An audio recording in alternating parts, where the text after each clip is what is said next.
Today is February 10th, 2025, and this is William Michael of the Classical Liberal Arts Academy. When we think back to the life and fall of Judas Iscariot, we can only imagine what might have been. What might have come of Judas had he had a better teacher? What might have come of Judas if he had better friends? What might have come of Judas if he lived in a better place or during a better time? We can think about Judas and imagine that he might have turned out well had his circumstances been better. Of course, when I say this, it's ridiculous. We all know that that is impossible. Judas could not have had better circumstances. He could not have had a better teacher. He could not have had a better set of friends. He couldn't have had more privileges or greater graces than he had received. And yet, despite having Christ the Lord himself as his teacher, despite being surrounded by the apostles as his companions, despite being present with Christ during his life on earth, watching his miracles, being present at his teaching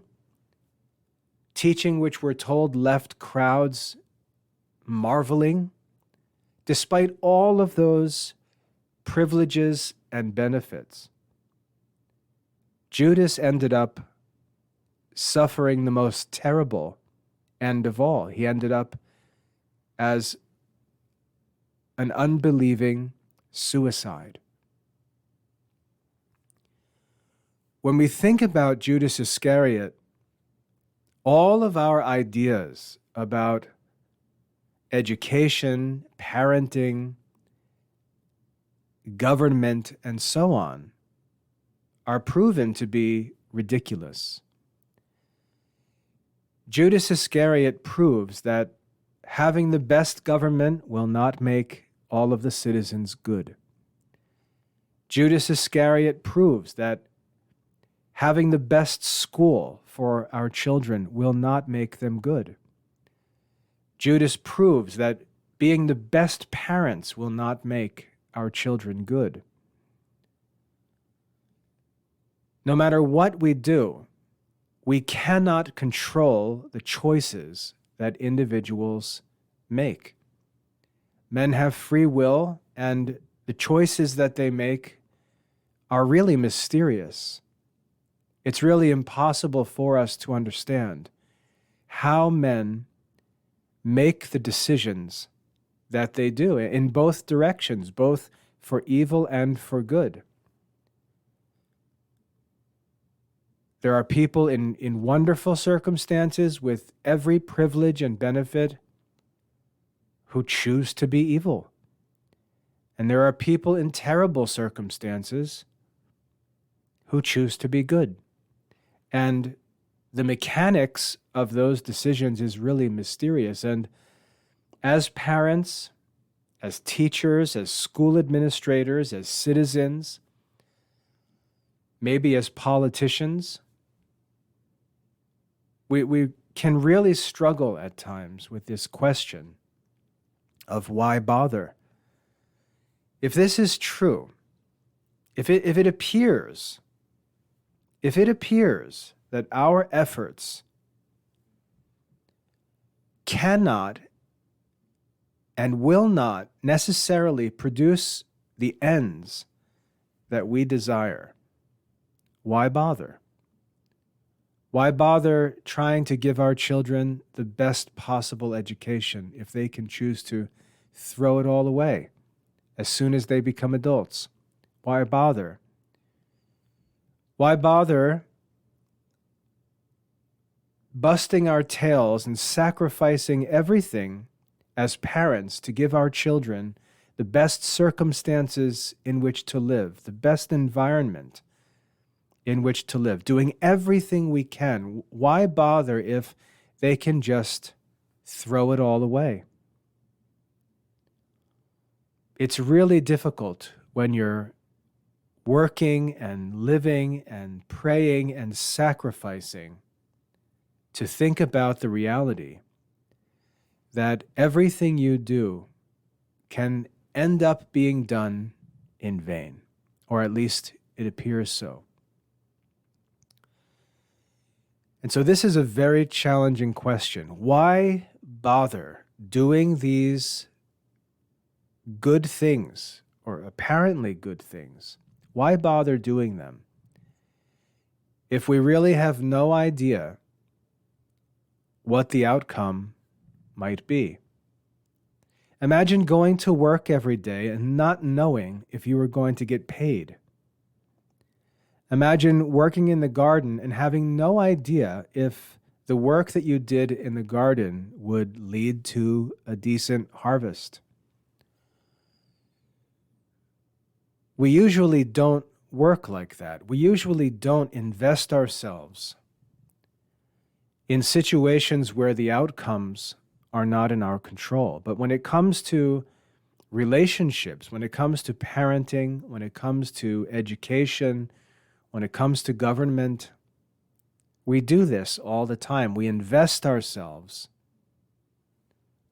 knowing that we do not have control of the outcome. And so we have to ask the question, why bother?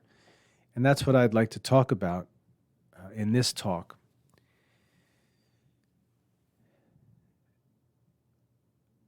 To get into the topic, I'd like to ask you to think about a different issue. Let's think about poverty.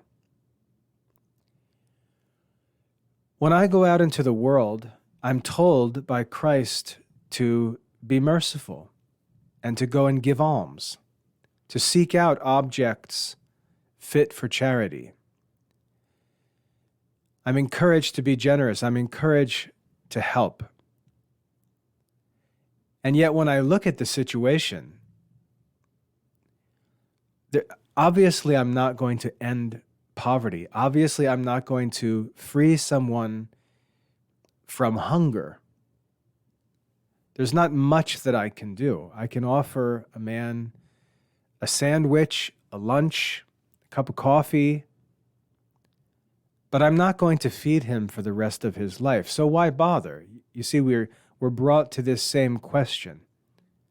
Why would I bother helping a man if I know that I'm not going to be able to control the outcome of this situation?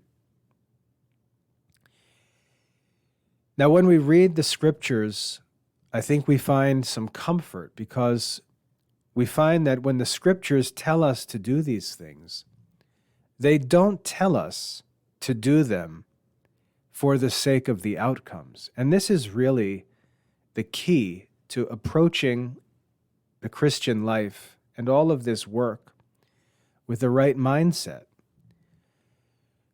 Most of us enter into these works with the wrong mindset, thinking of the outcomes and imagining that we're working to accomplish the outcomes. The reason why that's especially dangerous is because as soon as we realize that the outcomes are not in our control, we're going to lose all motivation for the works. We're going to say, this isn't worth it. This doesn't make any sense. Why am I going to even bother giving this man a sandwich when he's going to be hungry all over again tomorrow? He needs food every single day. Why even bother?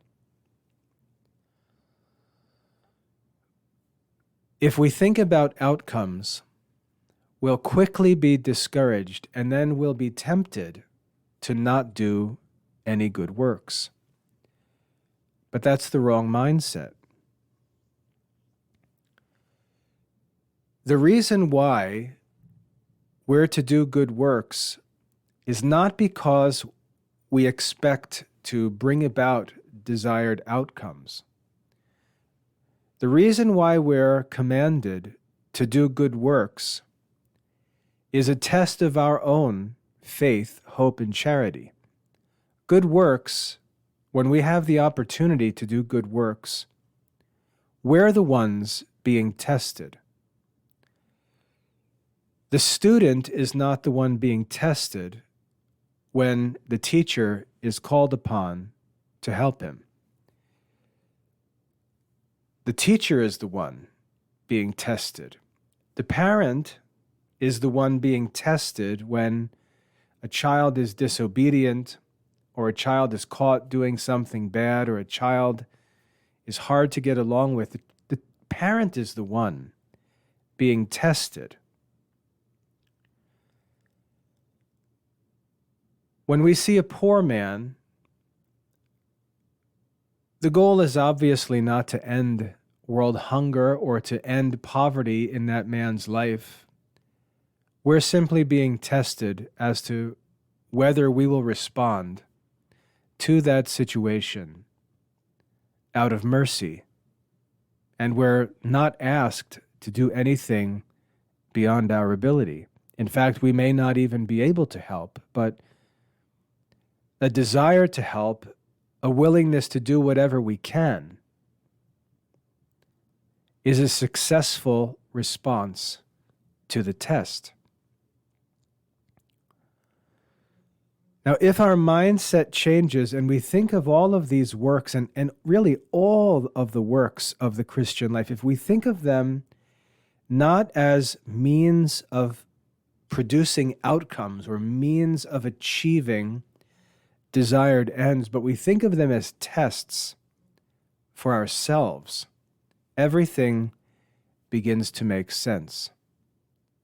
Judas's life was a test for Judas. God provided Judas with the greatest of circumstances, and Judas continually chose to do evil. He continued to descend into greater and greater evils, and he was allowed to do so by God. I think as a warning to all of us.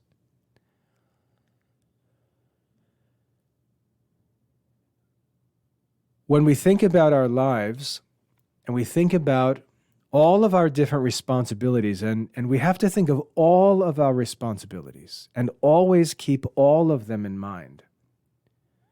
Our lives are in the control of God's providence.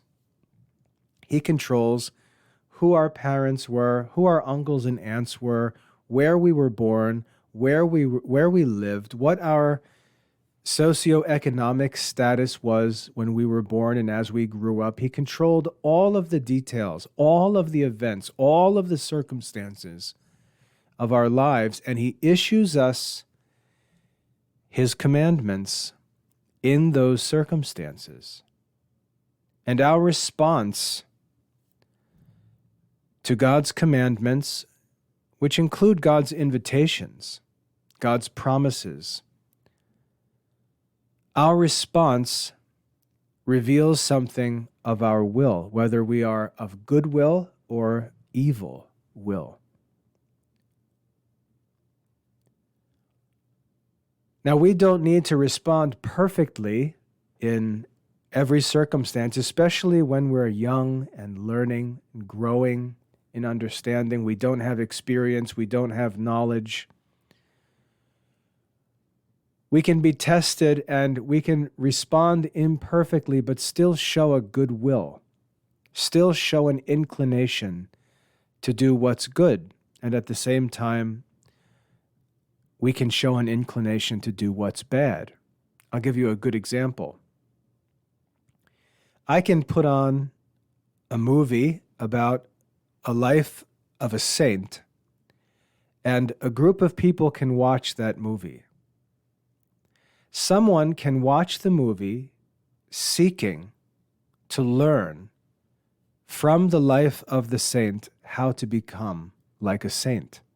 They can watch the movie and look for details of the saint's life, how he reacted to different circumstances, what his daily routine was, how he prayed, how he studied, what kind of works he did, and so on. They can watch a movie about the life of a saint, and they can gather bits and pieces of wisdom from that life to apply in their own lives. It's their choice. That's how they can use that video. Sitting right next to them could be a person who watches the movie of the saint's life, and he makes fun of one of the actors who isn't very good, and spends his time focusing on the faults of the actor, about the faults of, let's say, the voice dubbing, which is often terrible. But he can choose to focus on the faults. He can joke. He can laugh about the film, about all of its problems, how it's so much worse than modern movies, and so on. And that can be what he takes out of that film. Two people sitting side by side watching the same film, taking from it two completely different results. And this is very common. And we can see that inclination in different people. We see it every day. I'm sure you can think of 1,000 examples where you see two different people in the same circumstances moving in different directions. And so we can see it's not the circumstances, it's the individuals. And we have a really difficult time accepting this, as simple as it seems.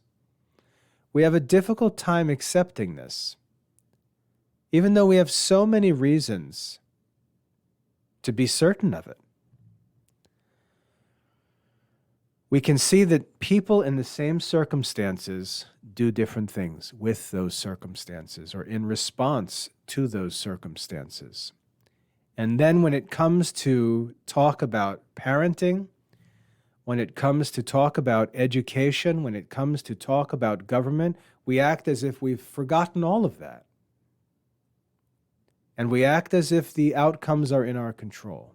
And as I said, that leads us down a bad path because we then spend our times angry and frustrated and at risk of giving up or saying, this is stupid, this is pointless. Why bother? If we focus on the proper end of our good actions, then we can make good use of any circumstance, and we can fulfill all of our responsibilities regardless of how others respond to what we do. And so the answer to the question, why bother? Why bother doing things? The answer is that we must do them. We must. We have no option. We must. We must fulfill God's commands. We must be obedient. We must be merciful. We must be patient. We must be generous. We must, because it's God's will. It's God's will for us. It's God's will for us. And the outcome that we seek is an outcome that is in our control. The outcome that we seek is an outcome that's in our control. If we do what we are supposed to do, we will certainly obtain the end that we desire. That's the virtue of hope. That's the promise of hope. If we do our duty, we will certainly obtain the end that we hope for. So the problem when we focus on the wrong end is that it leads us ourselves to bad behavior. And when we focus on the right end, it actually motivates us to good behavior and is very satisfying and comforting. And so we've got to get our mindset right. So the answer to the question, why bother doing good things, doing good works, if we cannot control the outcome? The answer is, we can control the outcome if we understand what the true outcome is. But if our minds are fixed on the wrong outcome, an outcome that's not in our control, then we'll be frustrated. Now, this relates to the ancient Stoic philosophy. This is really the core of ancient Stoicism. Because what Stoicism taught was that all men have their happiness in their control. And nothing can separate a man from happiness. The only way that a man can be separated from happiness or lose his happiness is to set his desires on things that are not in his control. If a man sets his desires on things that are not in his control, he can become perturbed or vexed, frustrated. And the Stoic philosophy teaches us to be careful that we do not set our affections or our desires on things that are not in our control. And most people will nod at that and they'll say, yeah, I agree, that's a good idea. I try to do that.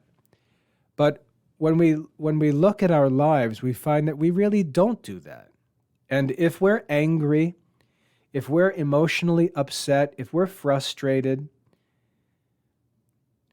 we're committing this fault of setting our affection on things that are not in our control. And our vexation is a consequence not of the circumstances around us. Our vexation is a consequence of our reaction, our irrational reaction to those circumstances, but even more importantly, our desire for something that is not in our control. And so this applies directly to this whole dilemma. If as parents, our desire is on the outcomes produced in our children, we will very likely be vexed. And it'll lead us into all kinds of sins. When we hear about parents being angry, parents abusing children, parents fighting with each other, parents leaving the church because the priest isn't good enough and the bishop's not good enough and this is not good enough, the liturgy's not good enough. Often those parents are reacting to the reactions of others, which is their own fault, their own moral fault. Whereas if they were focused on the right thing, which is their own reaction in light of God's will, their own obedience to God's commandments as the only thing necessary for their happiness, everything would be fine. They would be at peace. They would have their own destiny in their control, as it were. Nothing would disturb them. And that's not a selfish indifference. It's a reasonable reaction to the reality of how things work. Because the people around us all have free will.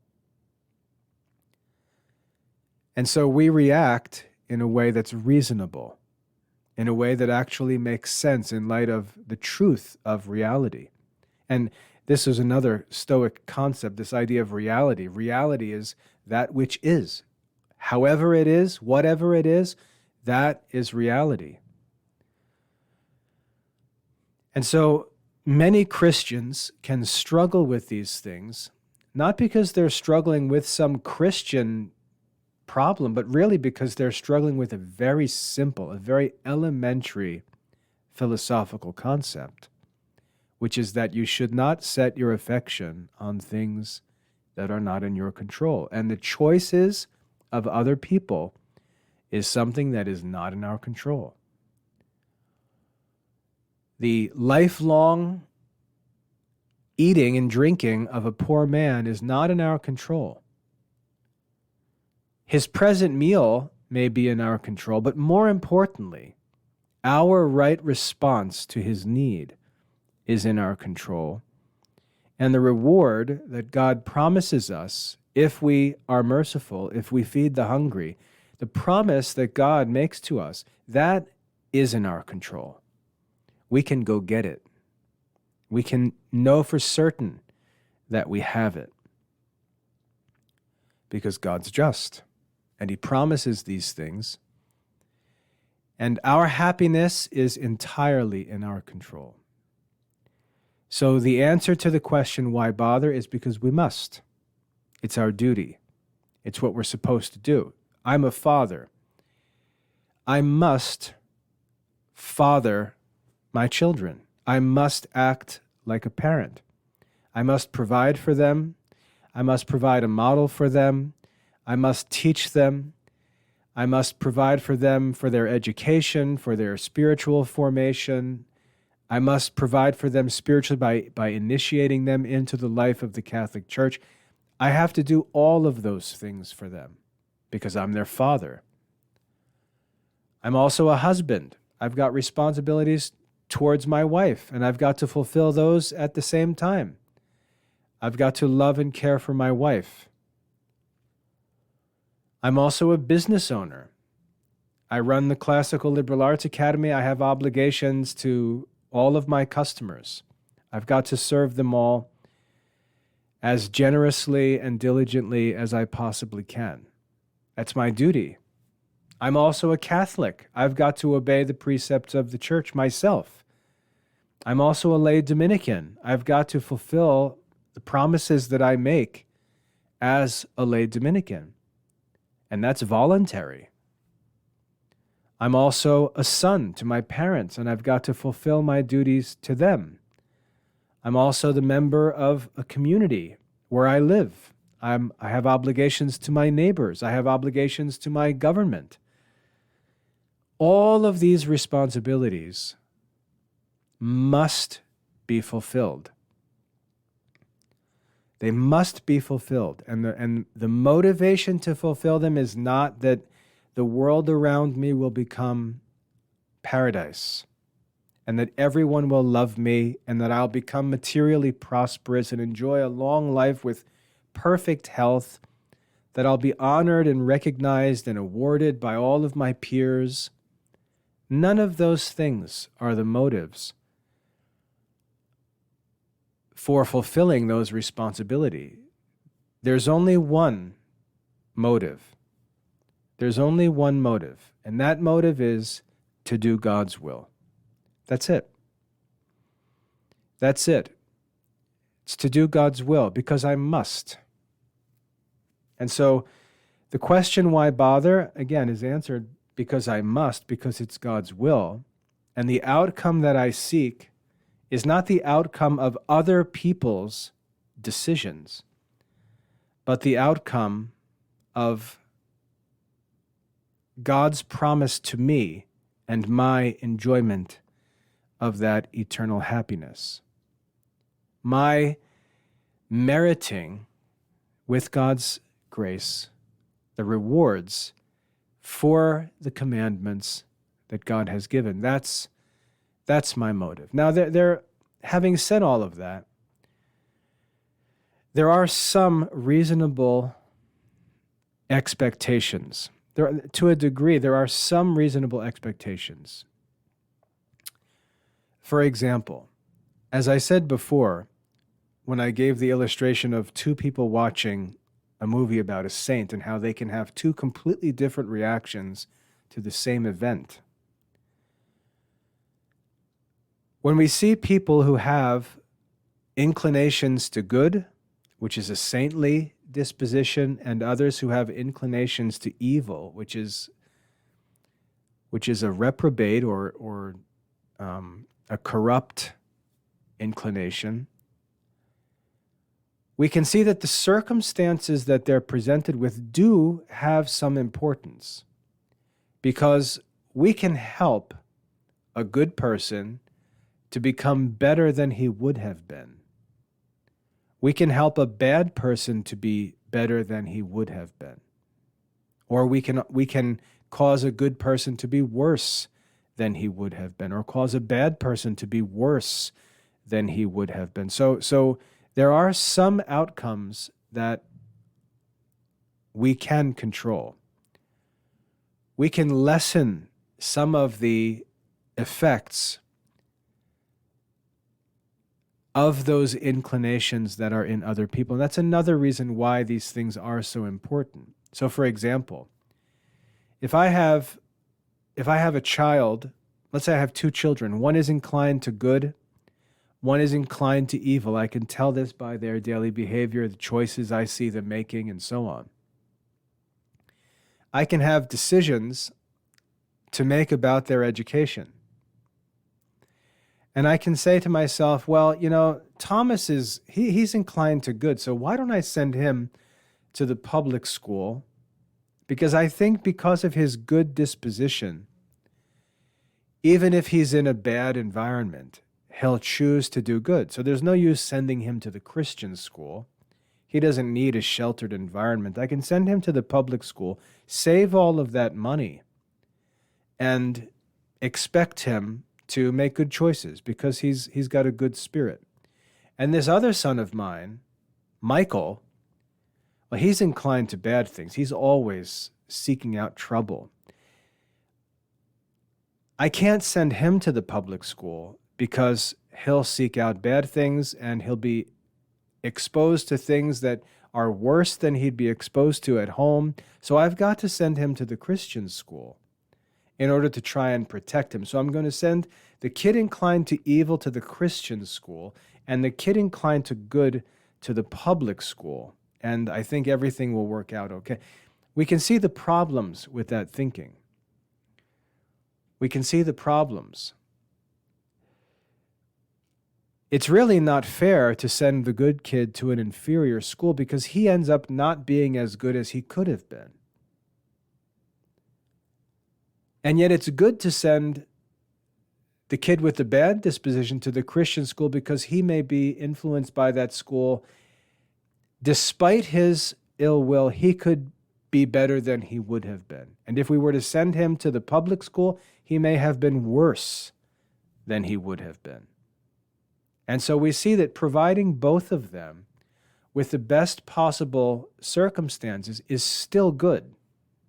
And that we shouldn't really get into this game of trying to make decisions based on expected outcomes. That's really not a good idea. We should be seeking to give both of them the best circumstances we can. Because good circumstances will make both of them better than they would have been. And so you see, there is motivation. Even in short-term outcomes, there is motivation to work and do the best that we can for both the good and for the bad, because we can, in some instrumental way, even if it's short-term, we can make both of them better than they would have been without that influence. And so we can make a goal of helping to make them better.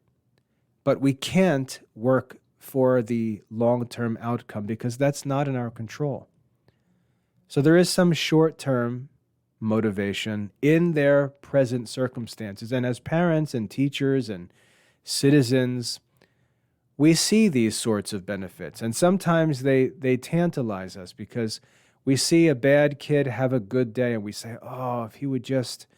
maybe this is the turnaround point, maybe, and then we see him another day just run back off the rails. And so we go through those emotions, and if we allow ourselves, if we allow ourselves to get wrapped up in the desire for the outcome of someone else's life, we start to just torment ourselves. And we exhaust ourselves and frustrate ourselves. And then we begin to think, should I be doing this? Why bother? And so on. And really, we have to be very careful to keep our minds focused on what's in our control. We've got to stay focused on what's in our control. What's in our control is our own behavior. What's in our control is our own future as far as God's promises and our rewards are concerned. Those things are in our control. And we can motivate ourselves by the knowledge that we're making the circumstances better and to some degree improving the conditions of our children's lives. It was good for Judas to be with Jesus. You could say, oh, what a terrible fate he must suffer because he was given so much grace and chose to do evil. And, you know, Dante, for example, has Judas all the way at the bottom of hell. I think he's being chewed on by Satan himself. And you could say, oh, maybe it would have been better for Judas had he not had all of that privilege. But that's not true. It's not true that it would have been better for Judas to not have had that privilege. It was good for Judas to have that privilege. And the choices that he made were his own. And there was nothing that anyone could have done to change those choices. And he exercised his free will and just went from bad to worse. And God allowed him to do so, which is really terrifying. So as parents, our motivation in parenting is not to make our children turn out good in the end. That's not our motivation. If you set that as your goal, you will be frustrated and you will commit 1,000 sins because of that frustration. As parents, our goal is to be the best parents we can be because that's God's will. And we're to be motivated by the confidence that if we work and study and pray to be the best parents we can, God will see all things. Jesus tells us in the Sermon on the Mount, your heavenly Father sees what is done in secret and will reward you. That's the goal of our work in parenting. It's to a degree, it's selfish. I desire to be a good father for my own reward's sake. That's my motivation. And I know that every ounce of effort I invest as a father will be rewarded. God sees what I do in secret, and he will reward me. That's my mindset and my focus and my motivation as a father. The same is true as a teacher. I'm striving to be the best teacher that I can be, not because I think that my work will churn out a line of Thomas Aquinas's. I have no control over what my students will choose to do, just as Jesus could not control what Judas chose to do. But I can know that if I'm a faithful Christian teacher and I work tirelessly and act generously, God sees what I do in secret and will reward me. And that's my goal, that's my motivation for how I teach, what I teach, and so on. And that's true in all of my responsibilities. It's true of my relationship to my parents. I don't do what I do because I expect them to respond as they should. I do it because it's right. And that's the only reason I do it. And I am motivated. What I seek in that behavior is God's reward for doing what's right. And that produces a peaceful life. That produces a happy life, a hopeful life. And it benefits everyone. It benefits my children, benefits my students, benefits my wife, benefits my parents, my neighbors, my fellow parishioners, my priest, my bishop. Everyone in my life is benefited by me focusing on doing God's will for the reward that God promises me? And that's the answer to the question, why bother?